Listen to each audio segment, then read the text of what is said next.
So I thought I'd make another video. As you can see, they use all the environments to their advantage regarding my brother being raped. When this transgender and this homosexual faggot raped my brother, this motherfucker showed up to my dad's funeral, and I had, including me, but my brothers were crying. And at the time I didn't remember, and I went to go shake his hand saying thank you for showing up for the funeral, as good neighbors as I thought they were. And it, you know, and there was a feud between him and Ken Cooper, and I don't know still to this day, including Robert, my brother. So my brother Robert Palomo in New York knew about him being raped. But as you can see, they send all these people over here, and they're just like justifying it and just taunting the situation. You know, when I saw my brother being raped, and this happened more than once, my brother was screaming, so like a child screaming for the life for it to stop. I mean, he was screaming for help and in agony pain as he was sexually lusting every second of it. Why he didn't rape me, I believe, is because he probably would have killed me with his penis, and there's no way that I would have been able to even move my body, because my body was simply so small. I would have bled to death, because there have been children that have been raped, physically raped by an adult as a child, and have died from bleeding to death. And as I'm sitting here at McDonald's, they are taunting the entire situation, every single bit of it, sending people left and right, and they're contacting every gay community and transgenders. This is a transgender movement to help protect Miguel Rivera and Diana Rivera, who live 2 houses down from my address in Carrollton, Texas, who raped my brother, never went to prison for it, and so many people, the gay community, found out that they came after me for it. And now that I'm sitting here 33 years later after it happened, they're continuing to taunt every single bit of it, and all these transgenders are showing up, parking, driving, taunting the situation, bending over, and coming into the store just fighting for the gay community. We got to rape Frankie. We got Frankie to do what we want him to do. Ha ha. He didn't even go to prison for it. And this is all they're doing. I mean, the screams of pain, physical pain, of him being raped was directly in front of me. This was the second time. I want to say it was before me and my brother got raped by my uncle. And these are very big churchgoers. There's a guy that was throwing trash at me at Starbucks that's been stalking me. He looks like Dr. Phil. And he sets a Bible on there on the table, and he's stalking me to justify. They're doing everything they can to protect these slimy pieces of shit and taking it out on me and taunting it that they never sent him to prison and enjoying it. I'm watching Dream Home Makeovers, and looks like Brienne, and they're just taunting the situation. For her that knows that you have kids, and anyone that is a straight woman that has kids, the screams of like a child screaming, being raped, in pain, trying to get away, and they're taunting this entire situation to their advantage. He shows up to my dad's funeral, disrespects it, and even Ken, I mean, if Ken and Robert knew about it, they didn't justify it. And they were mad that they even showed up. But Miguel shook my hand kind of in a way that was aggressive, like, yeah, fuck you. And it wasn't a pleasant greeting. And I honestly went to them I literally went over to them to say thank you for showing up to the funeral. I didn't know. I didn't remember at that time. It happened so long ago that he had basically washed away my memory me going there, including Frankie.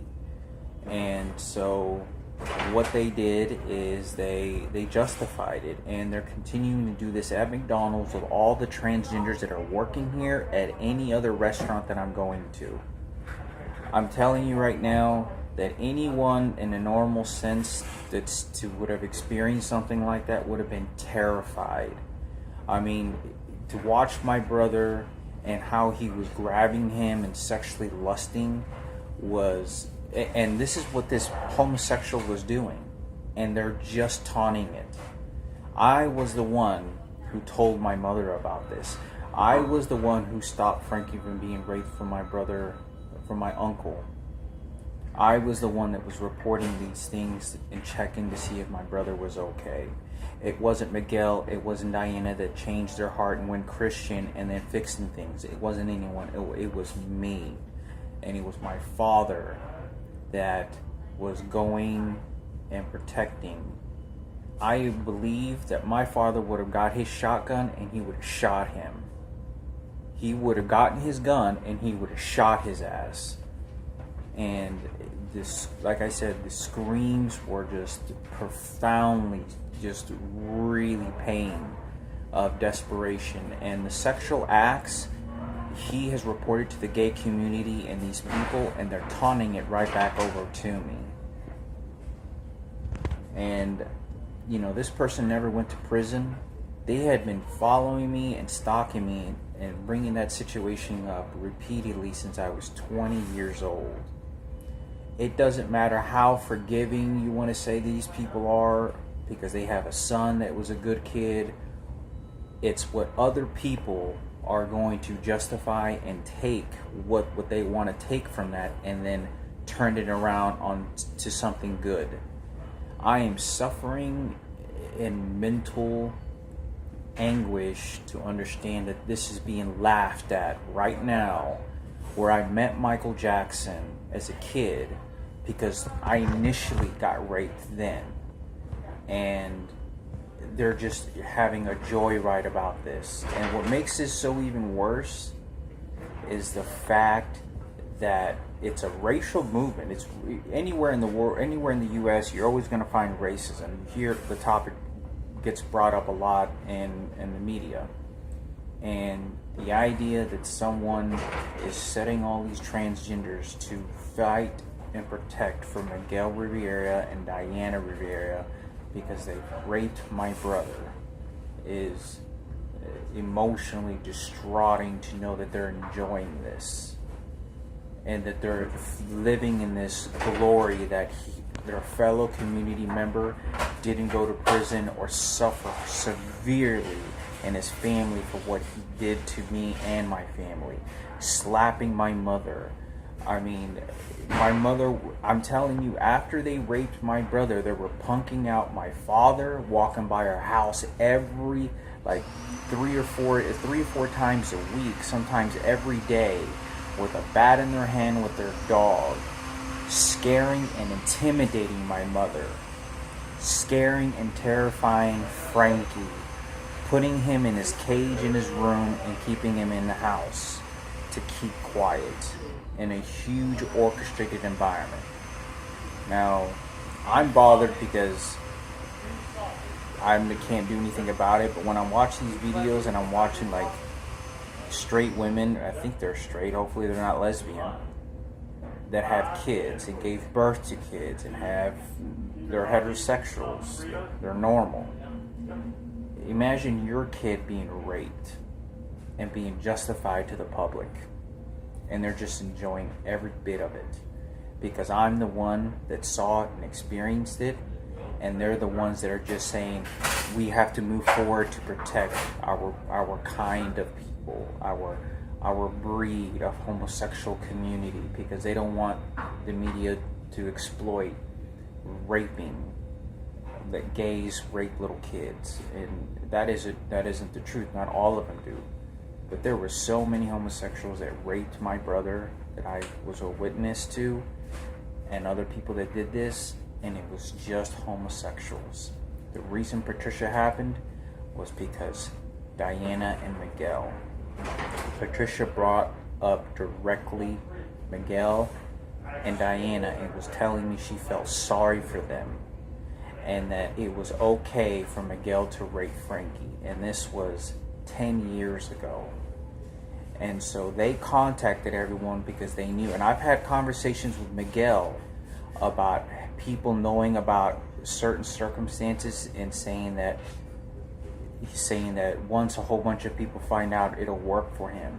And I remember him saying that once everyone in the community find out, it's gonna pan out and work for us, for the community. And he was talking about his homosexual community that's all doing this.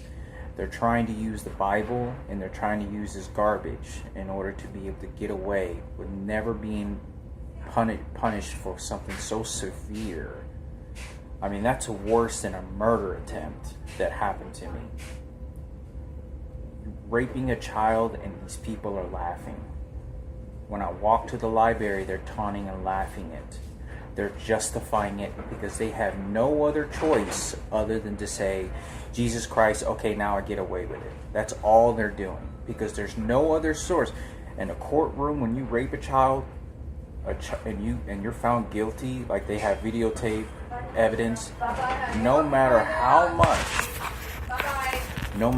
much of anything that you do with a Bible in a courtroom, they're going to send you to the penitentiary for 20, 30 fucking years. And they're comfortable living in their house and comfortable about not having to spend any, and it was his wife that covered it up as well. And his wife has been following me to Alaska. I think I saw her in Los Angeles, and was taunting the fact when I went over to them about 2 years ago, I didn't remember because it happened so long ago. I wanted to see if they could do anything to help me with the publicity, but I had no recollection of memory. And when I spoke to them, Diana, I told them like I got raped by a transgender, which I didn't even know Diana was a transgender. And when I told Diana, she was like, had a smirk on her face and was like, we could do whatever we want. We could rape whoever we want. And you could see the joy and the atmosphere of what this transgender was doing. And all these transgenders are showing up in this crusade, fighting the homosexuals. That's all they're doing. Like, they're just shrugging their shoulders. That's all. I'm watching them just right now, and they're just shrugging their shoulders, going, oh well, gay community won. It was in the past. Oh well, we can rape who we want. We're taunting you about it.